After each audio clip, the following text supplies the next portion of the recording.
I must admit, I am deathly curious to know how a void gate came to be hidden in the depths of these ruins.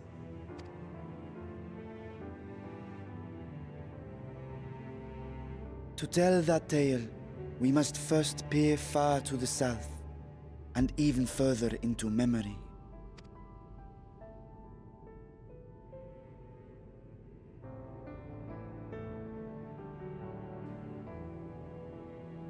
An age 5 millennia passed when the Algan Empire sent an invading force to the shores of Meracidia. The southern people rallied around the commanding figures of Bahamut and Tiamat and fought fiercely to repel the would-be conquerors.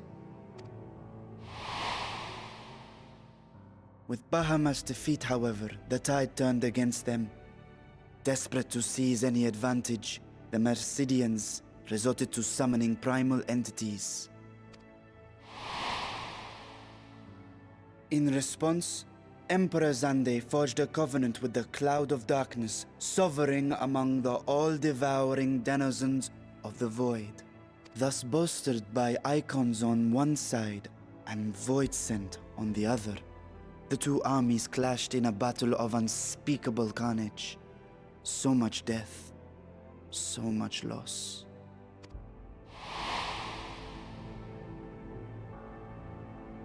I consider myself well versed in that period of history, yet you speak as one who witnessed it happen. Indeed, I did. I heard Tiamat's roar of defiance and sped toward that war-torn land.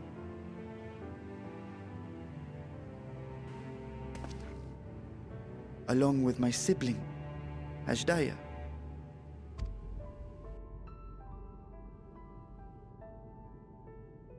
We dragons are not male or female as men are wont to classify, but elder sister is the closest a mortal tongue can come to describing what she meant to me. I was the last of our brood to hatch, and Ashdaya cared for me where my sire could not. Thus I was with her when Tiamat roared. I was with her when she journeyed south, and I was with her when she fought against the Void-sent hordes.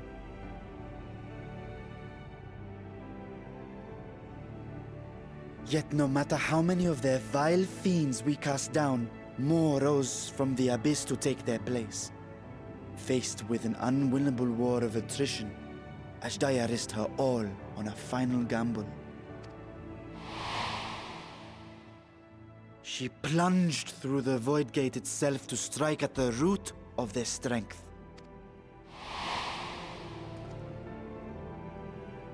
I tried to follow in her wake, determined to lend what aid I could. But even as I came upon Alag's glittering tower, I saw the rift close behind her. And Ashdaya has been lost to us ever since. I find I must retract my earlier claim of historical knowledge. Nowhere in the Crystal Tower's archives did I see mention of such noble sacrifice. That does not surprise me. To Allagan eyes, it must have seemed as if a lone dragon, driven to madness, simply dove through the gate and did not return. For my part, I spent long years searching for the means to reunite with Ashdaya. Until I could search no more. Until Alag was dust, and the art to open a void gate large enough to accommodate a dragon forever lost. Yet you have the beginnings of a gate right here, under the control of a harnessed device.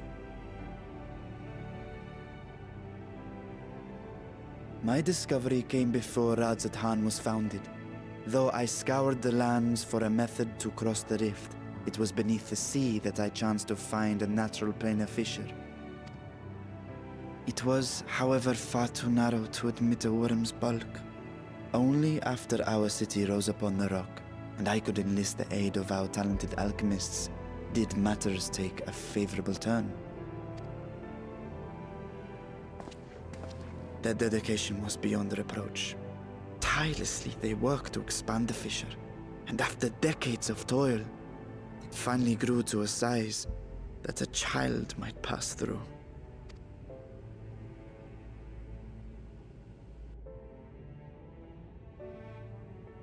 Not long ago, you told us that you called out to your kin, that Ashdaya's answer was silence. I suspect the conclusion to your tale is not a joyful one. With hope in my heart, I used the simulacrum to cross the threshold. But no, I did not find her. What I found was a host of void scent, clamoring around the opening they had sensed. 'Twas but a moment, but enough. I had no choice but to retreat and allow the portal to contract once more. The gate was a threat to your people. You had to decide between endangering Razathan and abandoning your sister. And you chose the latter. 'Twas not that thy siblings scorned thy call. 'Twas that she was trapped beyond a barrier through which neither roar nor dragon may pass. Even now, in the desolate world of the 13th. I can scarce imagine your pain, yet it was wise not to linger in that place. Too long a sojourn, and even a being of your power risks being warped into a creature of the void. You've seen this phenomenon before, when we stepped into the darkness.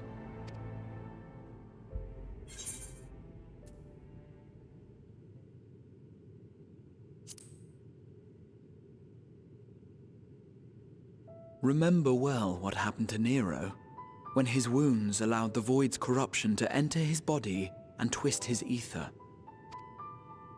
Had it been allowed to progress much longer, I presume he would have been fully transformed. Then there is little hope for Ashdaya. Ah, no. I hadn't meant to. I speak only of possibilities. The scales of the First Brood are extraordinarily resistant to ethereal fluctuations. They are the protective talisman's core components after all, and even the corruption I described would struggle to overcome. Of course. With the warding scale in one's possession, one could conceivably survive a stay in the 13th without being warped by its energies.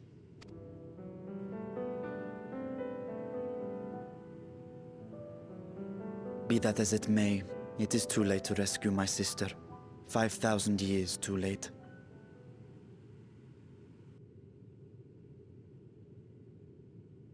And now countless others look to me for guidance and protection.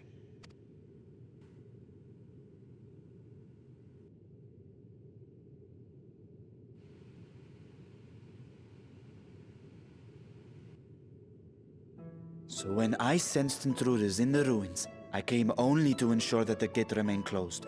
That, and to secure the treasure, of course.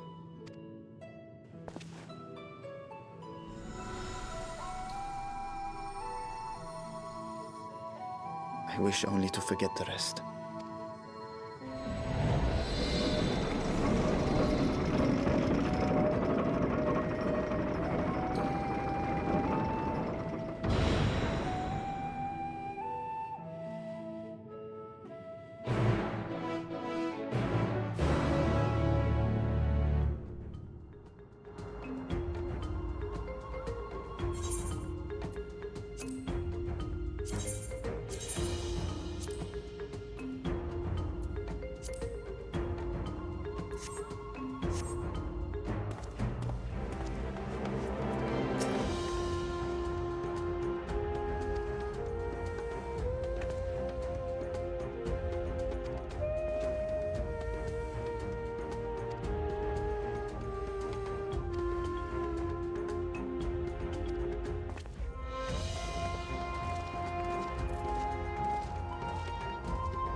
I thank you for your attendance.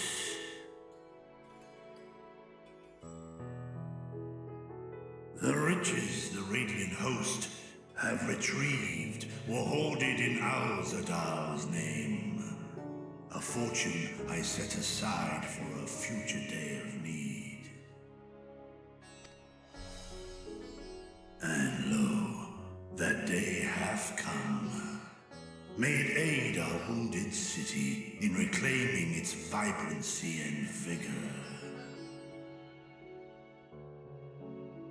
In better times, I would leave such a task to our capable Ahawan. God's rest his soul. Finding myself bereft of his counsel in the here and now, I will assume the responsibilities of mine office directly. Firstly, the treasure shall be sold for more convenient currency. Thence, invested into the trading port of Yedlamad. Our merchants must have their operations restored, their ships rebuilt. Commerce must flow once more. None were spared the tragedy of the final days.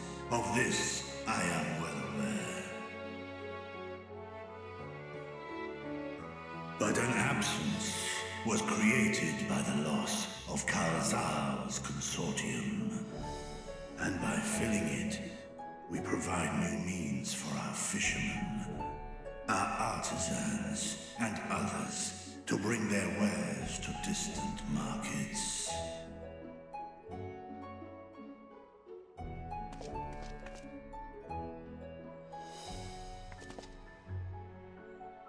And what of the children who were left without family to care for them?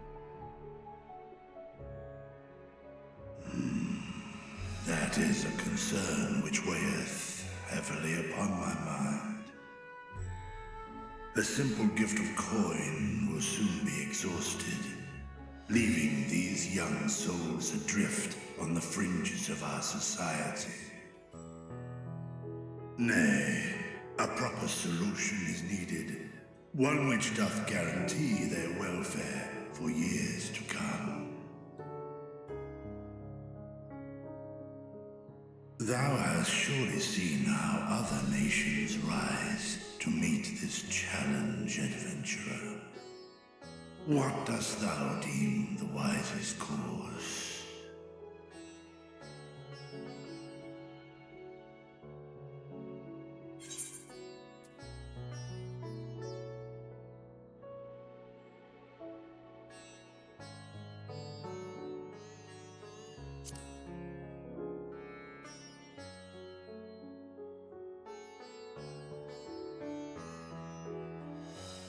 Of course, the revival of trade can contribute to the building of a new institution.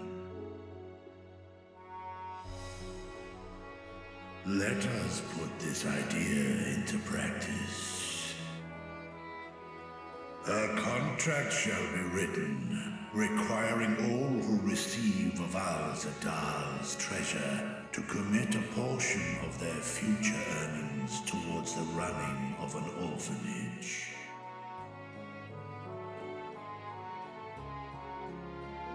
Now, such an influential policy is deserving of a worthy name.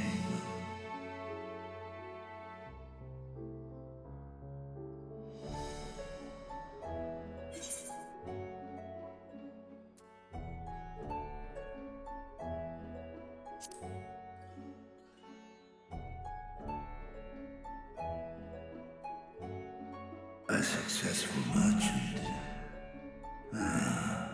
I believe I see thy reasoning.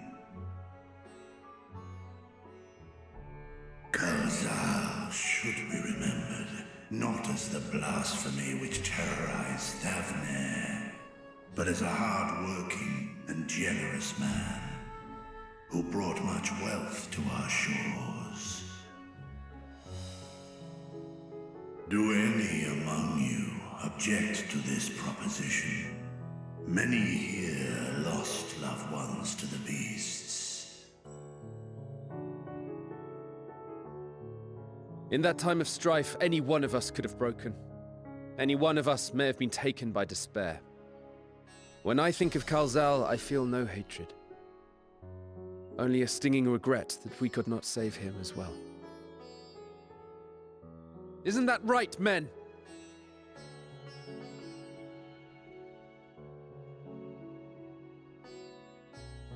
This bodes well for that boy. Murad, was it? Perhaps he can cut ties with that shady peddler.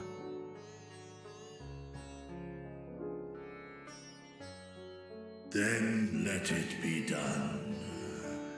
Henceforth, this initiative shall be known as the Kalzal Foundation.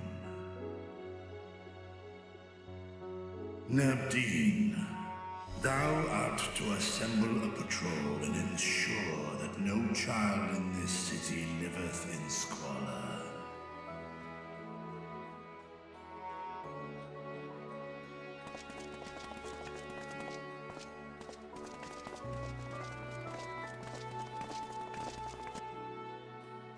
Clerks, see to the management of our funds and make haste. Our citizens must not suffer a day more than is necessary.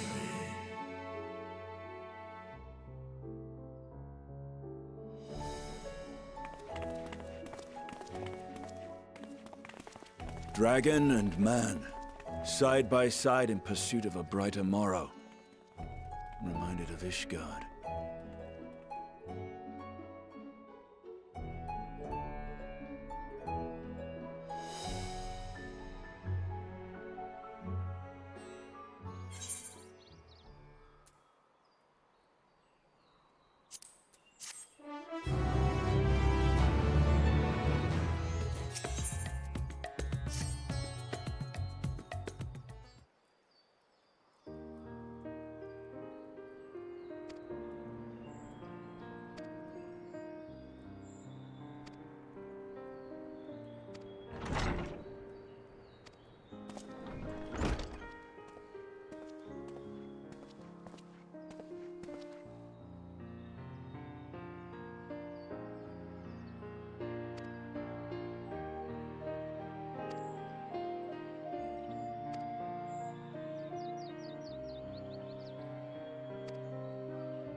Right, here we all are. You discovered something new. I took a closer look at that device. I was able to determine how it keeps the Void Gate sealed, but not how it might instead be employed to expand the opening. For that, I would need to reference the technique developed by Vritra's alchemists, no records of which appear to have survived the intervening years.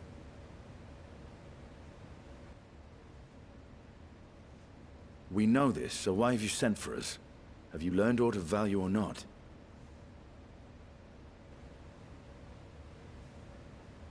Patience, good sir. One must introduce the subject before launching into specifics. From what we understand, travel between worlds is accomplished by passing through the nebulous rift which exists between them. Picture, if you will, the moment you were called to the first.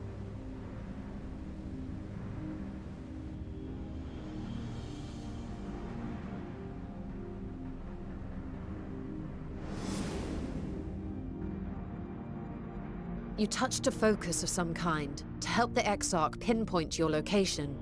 His summoning spell then channeled the energies of the Crystal Tower to begin your journey to his world.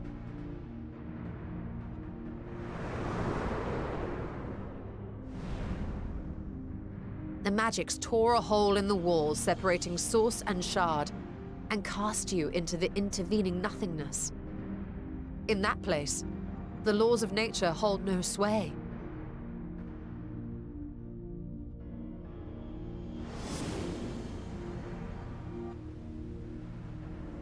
Yet even through this realm of temporal and spatial instability, you were borne safely to your destination in the first. The feat that guided you across such an unimaginable distance, both physical and metaphorical, was nothing short of a miracle.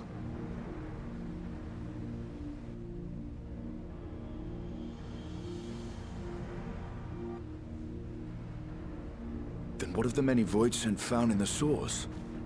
Who guides them here, and how? An excellent question. Though there are several methods by which the Void's denizens might intrude upon our world, the rituals of summoning are the most typical. For example, let us consider the Gargoyle, a creature of middling power.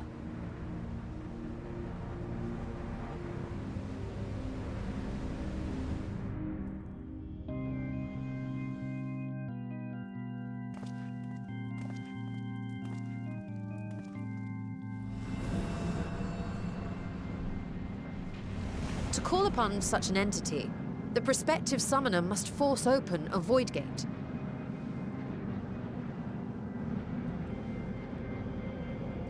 The portal lasts but a moment and is relatively small, allowing only an imp or other lesser being to squeeze through with their physical body intact.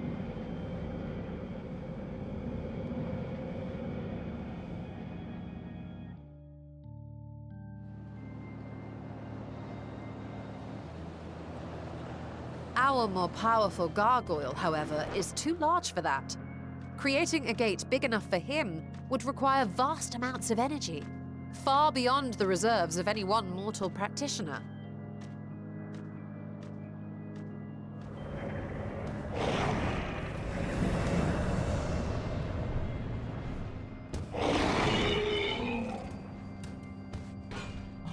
Instead, 'tis far more common to bring over only the entity's soul. We had a taste of that ourselves when a certain exarch dragged us to the first.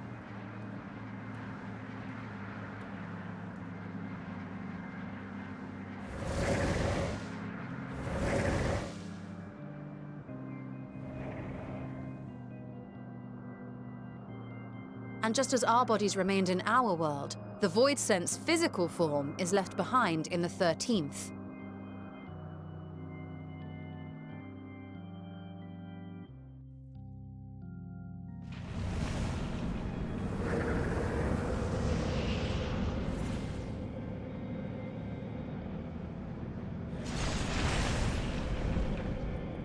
Once at its destination, the summoned soul is granted a temporary shell to inhabit.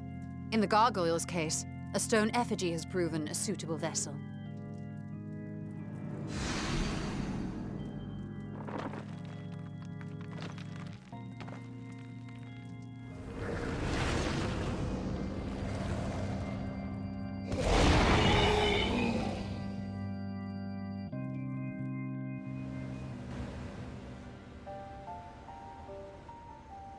Wait. You said that Voidsent must be called here deliberately by someone in the source, reeled in like a fisherman with his catch. Exactly. For a being to navigate the chaos of the rift, with or without form, there must needs be a guiding agent on the other side.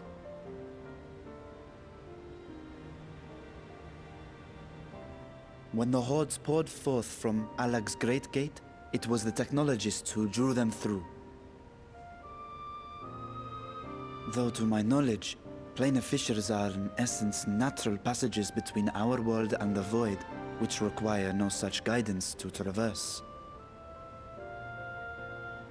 Why is only the boundary between the source and the 13th so fragile? So much so that it often tears open of its own accord. I believe solving that mystery is key to understanding travel between the source and its reflections. And how do you intend to get your answers? No. The danger is too great.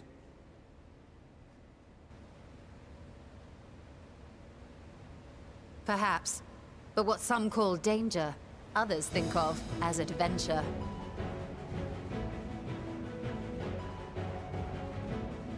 Were you not listening to my tale? Never mind that the means to expand the gate has been lost to the ages. Even could you force the portal wide enough, you would be greeted by an army of murderous horrors the very instant you step through.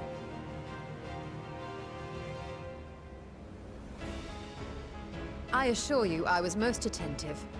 And I agree that to go alone would be certain death.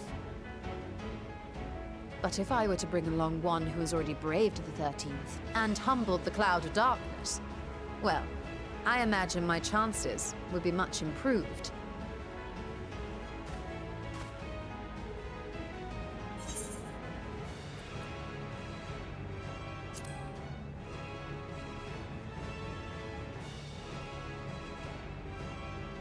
I had a feeling you might say that.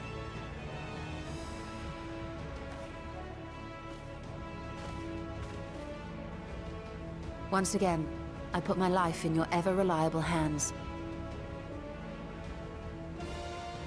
That said, as much as I would like to march straight back to the Void Gate, there is the small matter of being unable to open it without the Satrap's personal authority.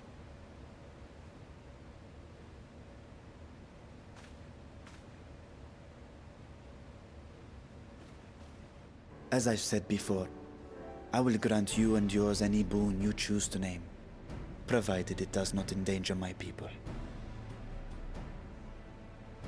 You have my word that we will take every precaution. Not a single void scent will be allowed to threaten Radzat-Han, assuming we manage to expand the portal in the first place. You have a plan. Actually, I had hoped you might help us with that. I presume the alchemists you retained supplied you with some explanation of their methodology. That they did. House Daimir was overseeing the project. Daimir. Ah, yes. The family associated with the great work.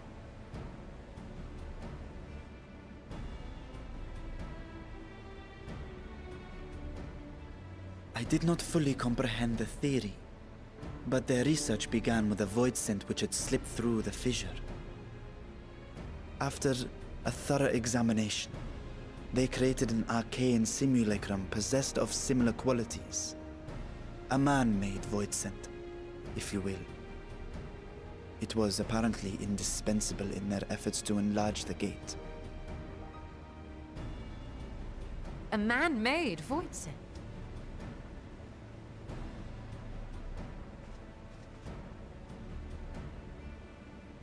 Yes.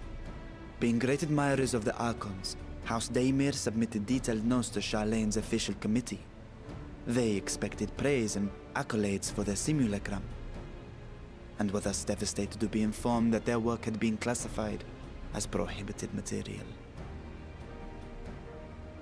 If that's true, then those notes might still be stored in a forbidden archive somewhere. Not Google, of course, since that library had yet to be built. Which leaves us with...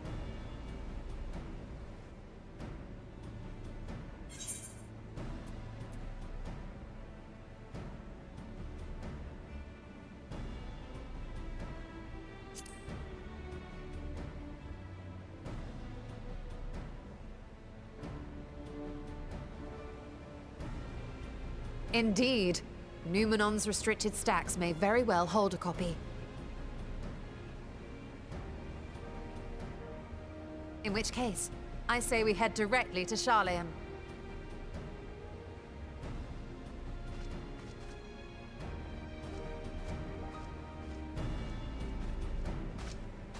Unless you anticipate needing help to reach the high shelf, I see myself being of little use.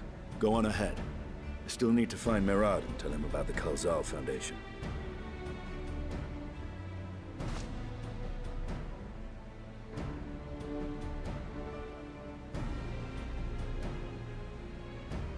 Let us be on our way as well.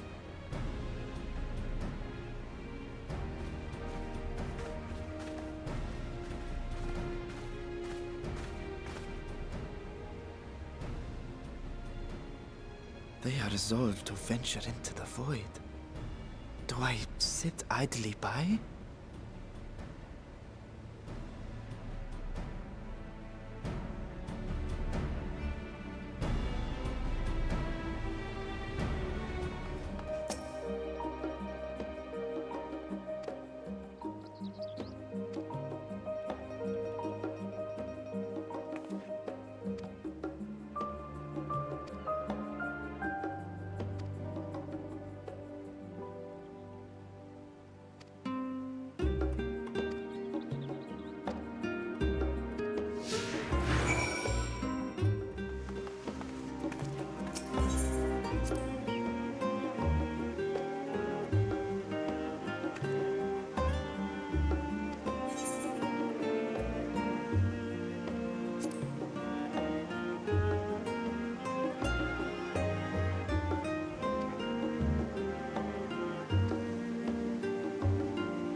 If House Damia's notes are to be found anywhere, it will be here.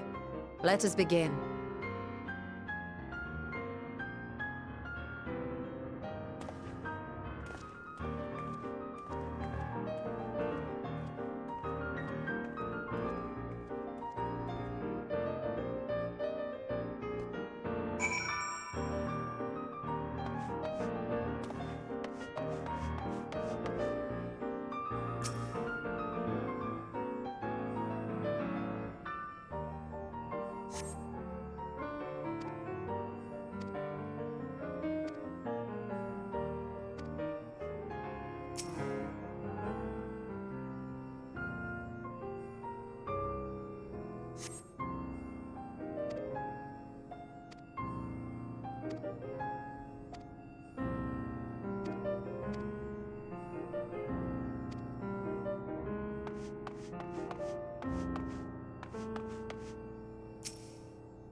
Yes, the ether signature is unmistakable. I've felt the traces of House Damia's resonance many times at the Great Work. Time to see what all the fuss was about.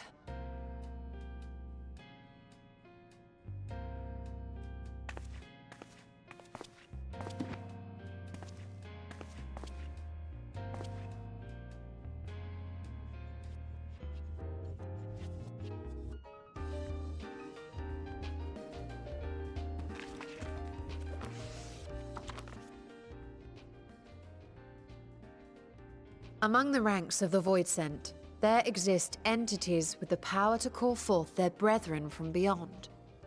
The species known as Atomos, however, is uniquely prodigious in this regard.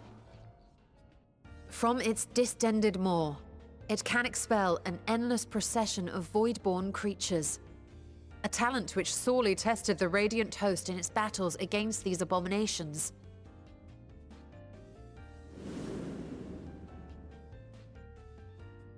Surmising that the entity itself was acting as a void gate, we endeavored to capture a small specimen and subsequently examine its physiological structure.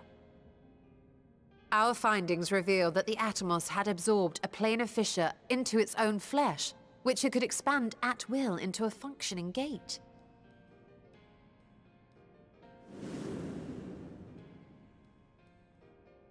Upon further analysis, we identified an ethereal wave pattern emitted during this process. A pattern we were able to emulate by passing crystal-stored ether through a specially designed prism. We proceeded to embed said prism into an arcane simulacrum, thus completing what we have dubbed our artificial Atomos.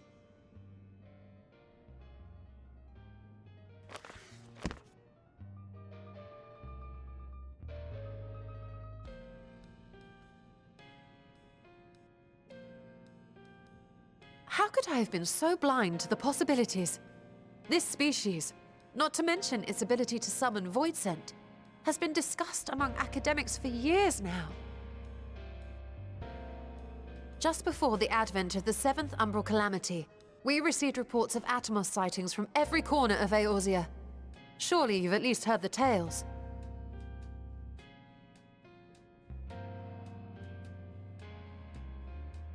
And still, House Daemir went and built a mock Atomos of their very own. I'm not surprised the Archons consigned their work to a restricted archive. It was no easy task, but at last we've unearthed the volume we've been searching for.